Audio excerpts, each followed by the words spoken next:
Hello everybody, this is Tilaka Jain welcoming you to my second session of virtual class on life process lesson. You have studied what is the meaning of life. Life is understood with the help of a set of characteristics like cellular nature, respiration, nutrition, excretion, growth, reproduction, lifespan, response to stimuli in organisms. And life processes are the vital processes seen in living organisms that are necessary for maintenance of life. There are two major modes of nutrition we are seen in organisms: autotrophic nutrition and heterotrophic nutrition. Last session, autotrophic nutrition, that is about photosynthesis details you have learnt. In this session we shall see heterotrophic nutrition. This nutrition is the one which is seen in you and me, also called animal nutrition. Animals, there is diversity, varieties of animals we are seeing in this existence. The one which we see in unicellular animals like amoeba, paramecium, the one which is seen in multicellular animals itself is heterotrophic nutrition. In amoeba, one cell is its body. So the processes occur in a very simple way. Respiration, nutrition, digestion, reproduction, everything is held by that one single cell. So here, in case of nutrition, when there is a food particle beside the cell, it is producing some extensions, and these extensions are called pseudopodia. They are enclosing that food particle and forming it is leading to the formation of a food vacuole inside the cell. Later the food particle is digested with the help of certain enzymes, and by diffusion process it gets dispersed inside the cell. Paramecium, another unicellular organism. Here the food is taken through a specific spot on the body. It's not mouth, there is no mouth, such a mouth like organ there, it's a single celled organism. A spot which is resembling mouth is seen, through which the food is taken into the body. Whereas in other multicellular higher animals, specific organs and organ systems take part in the process. Some other special animals like parasites. Can you name some parasites? Common parasites that are present in the body of animals? Yes, the lice and ticks present in the skin, which suck the blood of animals. You know them? Then intestinal worms that are dwelling in the intestine of animals, including that of humans. Roundworms, hookworm, tapeworm, and such other intestinal worms. They are dwelling a luxurious life inside our intestine or intestine of animals. They are parasites and they are obtaining the ready food available there. That is also parasitic mode of nutrition. It is also coming under heterotrophic nutrition. Another group of organisms, bacteria and fungi, the very important organisms they are. They are obtaining food from decomposing dead and decaying matter. So that process decomposition is very essential in recycling. So the mode of nutrition seen in bacteria and fungi is referred saprophytic mode of nutrition. They are called saprophytes. So now the details of heterotrophic nutrition we shall see, taking the example of our own, that is in man. Nutrition in man. Nutrition in animals in general consist 5 major stages. They are ingestion, digestion, absorption, assimilation and egestion. The meaning of those terms only define what they are. Let's see one by one. Ingestion is taking in of food. That includes eating and drinking. Very simple. Next is digestion. Digestion is the process of one of the stage of nutrition that involves conversion of complex insoluble food into simple soluble food. Digestion is the process of conversion of complex insoluble food substances into simple soluble nutrients. It is taking place in our digestive system. Then absorption. Once the food is completely digested, it is taken to the blood. So that process of taking in of simple soluble food substances into the blood is called absorption. Next comes assimilation. The so absorbed food is carried to all the body parts, made available to the cells, and there in the cells it is utilized for various purposes.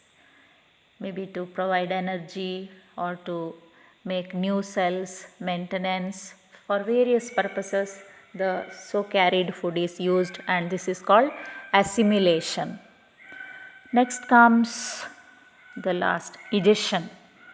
Egestion is the process of animal nutrition where undigested food is thrown out of the body.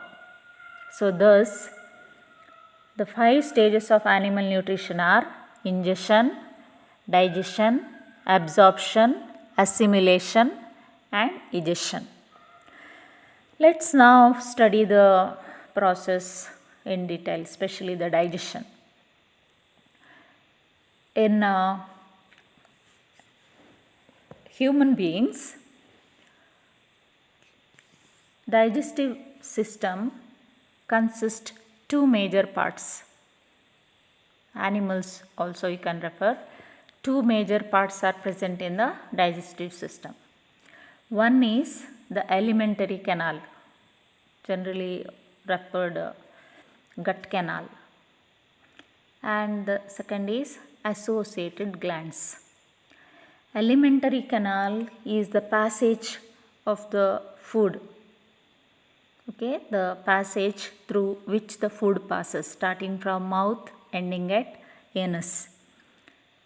If you refer the various parts, mouth, the buccal cavity or mouth cavity, then throat or pharynx, it is a common passage for both air and food, then food pipe or esophagus, next is stomach, then duodenum, it is a part that is connecting stomach into the small intestine, then a very long coiled tube-like part of the alimentary canal, that is small intestine.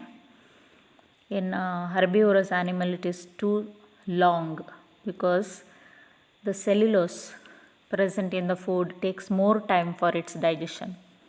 You know what is cellulose? Where it is present? Yes, cellulose is a plant product. You know, in studying plant cell, you have studied cell wall of the plant cell is made up of cellulose. So naturally all the plant products are having cellulose. Its digestion is taking longer time for digestion. So for this purpose we are having a very long small intestine. Then it is continuing as large intestine, then rectum and anus. Observe these parts in the diagram shown. Associated glands.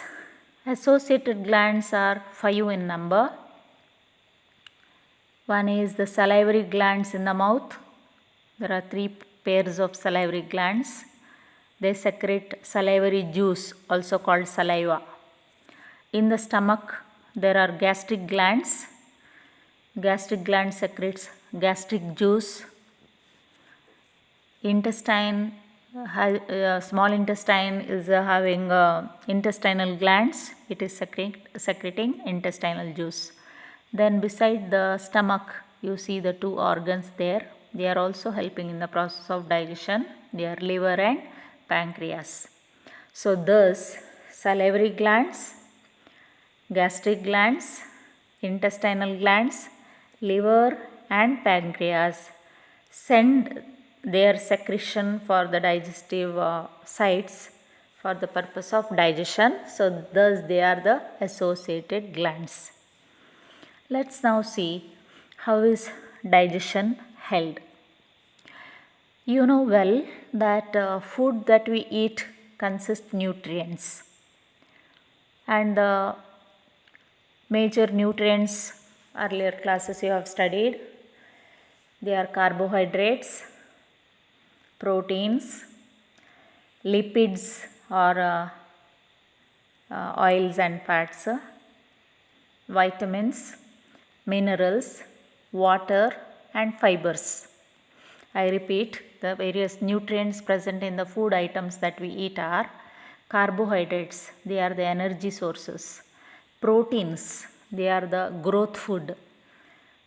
Oils and fats, they are also energy sources as well as they are regulators. Vitamins and minerals are also regulators, help very essential in body maintenance. Then water, roughage or the fibers, they are also having their own role to perform in our body. So what happens to these nutrients during the process of digestion? Let us see. In the food, when we are consuming, these nutrients will be in their complex form. They are insoluble and complex.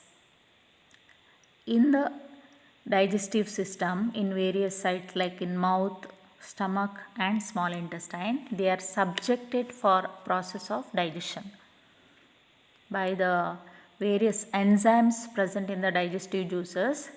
The complex insoluble food items are converted into their simple soluble forms. Let's see how is it held. Now during ingestion, what is held? Eating and drinking. So the food is coming into the mouth. You keep it in the mouth.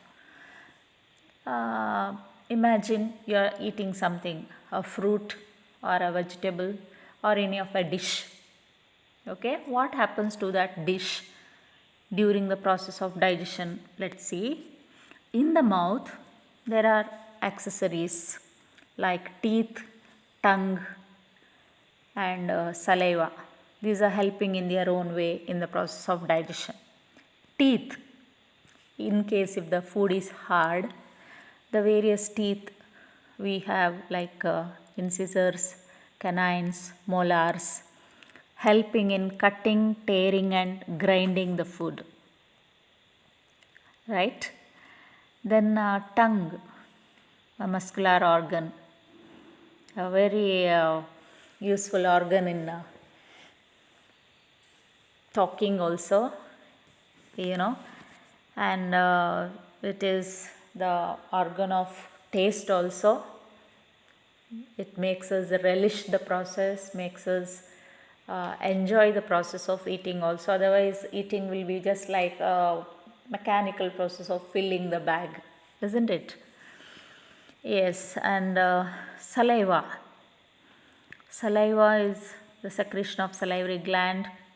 It gets the food wet, makes the food mix well with the help of the tongue, and it also converts one of the carbohydrate, complex carbohydrate of plant origin, starch, into maltose, the next simpler form. The enzyme present in saliva that converts starch into maltose is amylase. Okay, it is salivary amylase. Amylase is present in pancreatic juice as well as intestinal juice also. So here it is called salivary amylase. What it does? It converts starch into maltose. So sometimes if you keep the food for a longer period in the mouth without immediate swallowing, you are feeling sweet because of the formation of maltose. After this process of digestion in the mouth, the food is pushed forward through the pharynx. It is reaching to the esophagus or food pipe. It is done by what tongue is creating a pressure and it is pushing down.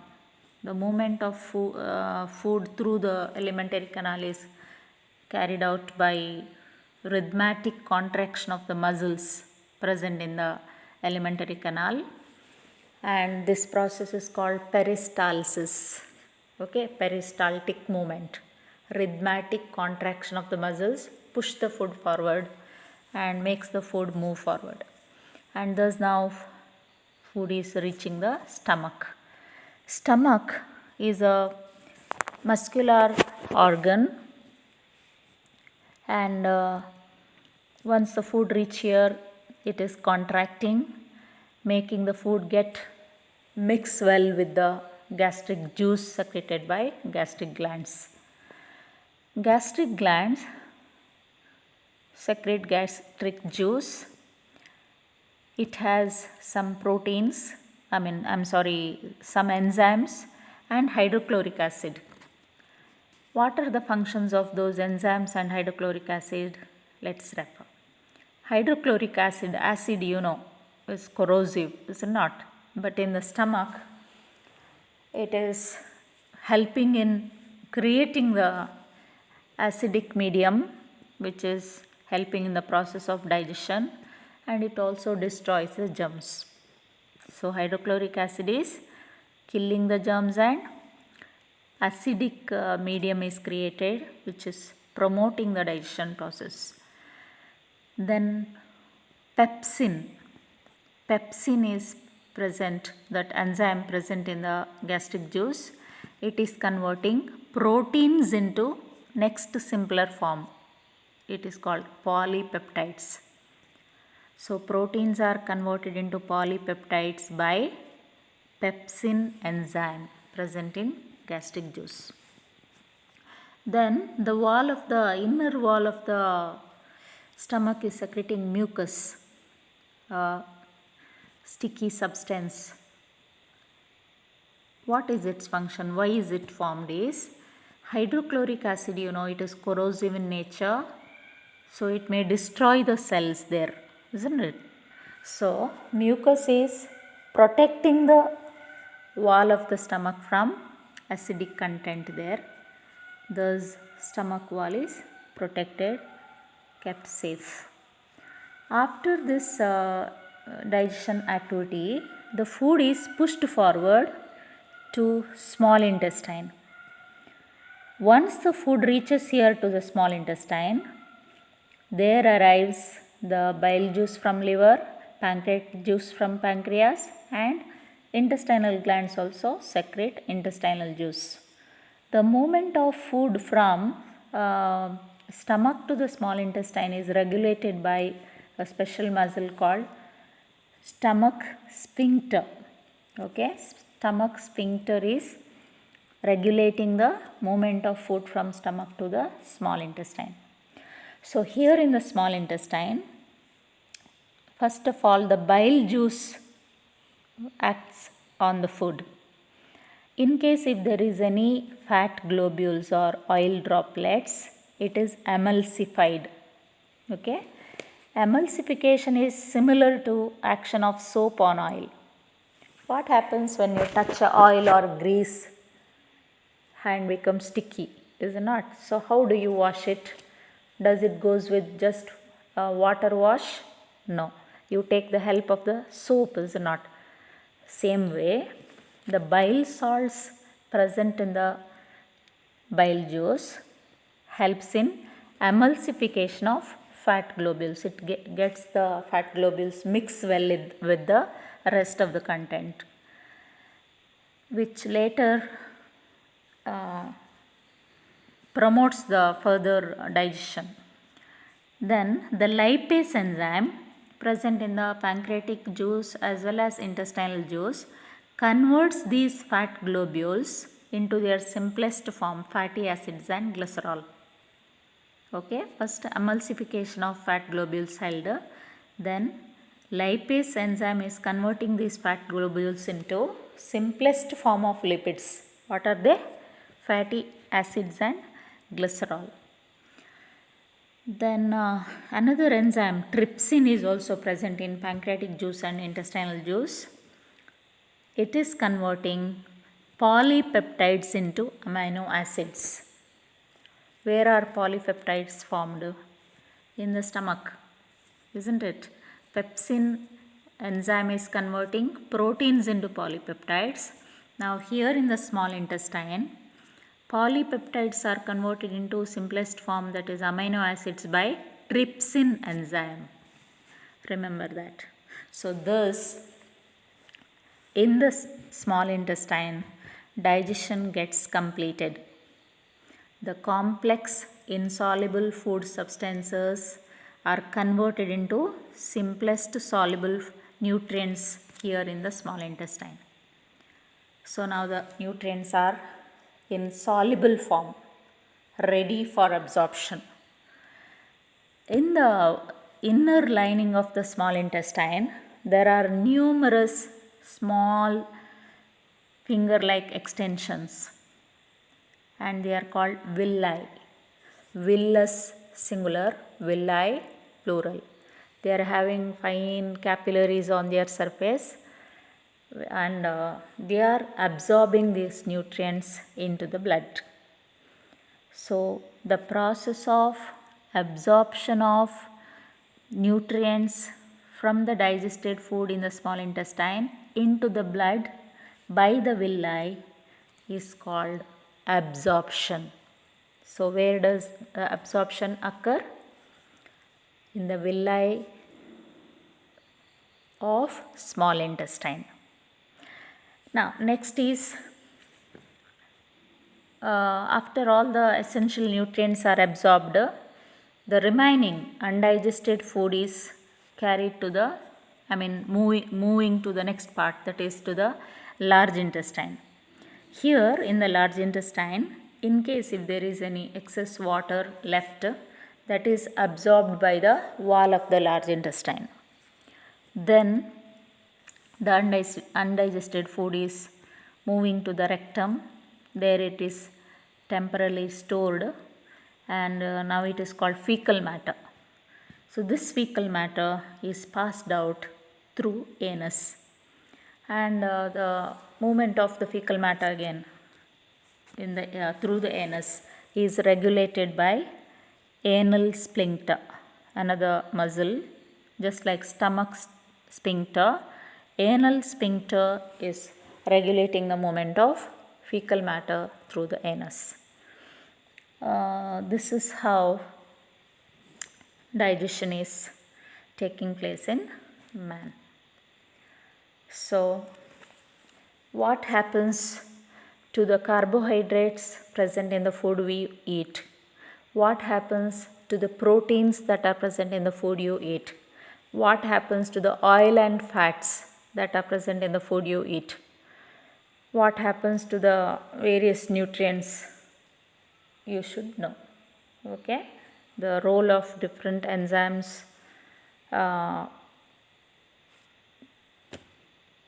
application questions are related to their location, related to their function, are what most expected.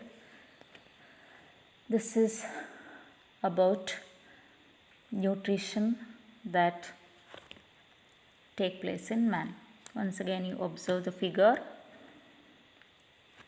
each and every part you need to learn to draw also. If you're having any doubts related to this, when you are watching this, note down those doubts, discuss with friends. If the things are not clear, you can ask me through the message or you can call me to get your doubts cleared.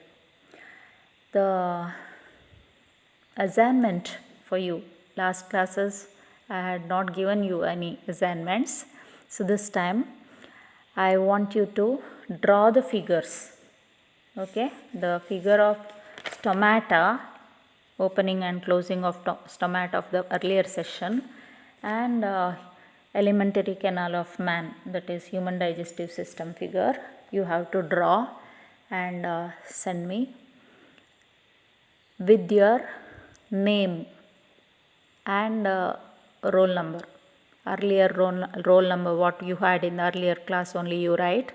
Later once the school begin, it may be revised. So with your name and roll number, these assignments you should send me. Along with that, I'll be storing your contact also for maintenance of record purpose. Take care, children. Thank you.